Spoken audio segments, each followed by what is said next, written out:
কি ছিল দিদি ওই দিন ঘটনাটা? ওই দিন আমার হাজব্যান্ড একটা জায়গা বিক্রি করছিল।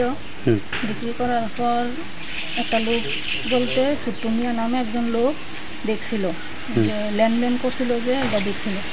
দেখার পরে তারা যে গ্রুপের লোক আছে সবাই নিয়ে আইয়া আমার বাড়িতে আক্রমণ করছে, টাকাটা নিয়ে যাওয়ানোর লেগে। টাকাটা তো নিচে সাথে আমার বাড়ি ঘর ভাঙচুর করছে, আমার ঘরের জিনিসপত্র যা কিছু আছে সব ভাঙচুর করছে, আমার গাড়ি প্লাস আমার গাড়ি ভাঙচুর করছে, বাইক ভাঙচুর করছে। আমি যে ঘরে যেয়ে আমার বাচ্চাদের নিয়ে একবেলা রান্না করে খামু, একটা গ্লাস জল খামু, এই ব্যবস্থাটাও তারা রাখছে না। যা কিছু আসছিল যাবতীয় সব ভাঙচুর করছে। আমার মাইয়ার জিনিস আসছিল, জিনিস চুরি এদিয়েও লয়ে গেছে, টাকাটুকু নিছে। আরও নিচে আমার মাইয়ার একটা গলার চেইন, আমার ছেলের একটা গলার চেইন, তারপরে আমার মায়ের 2 জোড়া হাতের চুড়ি। কারা করছে ঘটনাটা?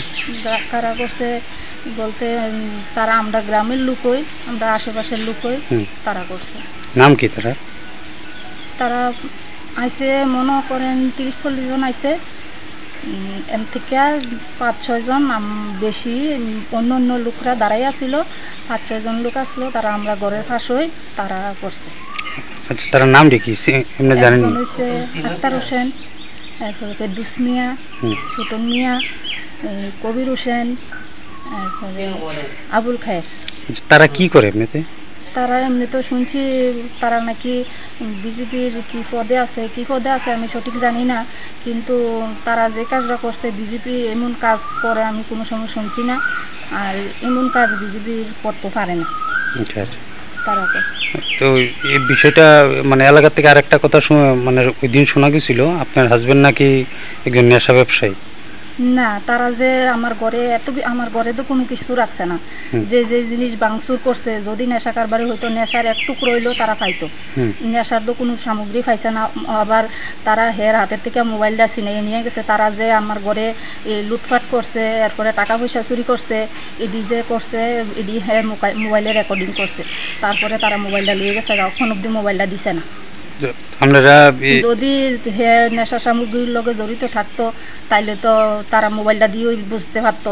আর অতদিন কেউ কোনোদিন থানা তো কমপ্লেন করছে না, গ্রামও কমপ্লেন করছে না, এমন কোনোদিন কেউ জানছো না যে হ্যাঁ নেশা সামগ্রী নেশা করে, মিথ্যা কথা।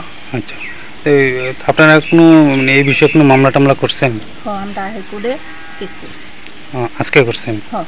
আচ্ছা, এই বিষয়টা নিয়ে এখন কি চাইতেছেন? আমরা চাইতেছি ওখানে তো বর্তমানে বিজেপি সরকার আছে, তারা নাকি সুস্থ বিচার করে। আমি মাননীয় মুখ্যমন্ত্রীর কাছে সুস্থ বিচার চাই।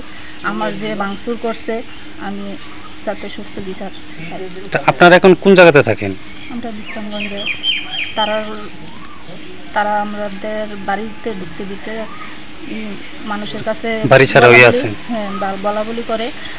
বাড়িতে গেলে আমার বাচ্চা আছে 2 জন, তারা কইতাছে বলে কাটতে লাগবে, কি করবো, এই হ্যান ত্যান করবো এমন করে। আপনার নাম? Step into the realm of Assam Downtown University, where we encourage success, experience the pinnacle of academic excellence, and live your best days.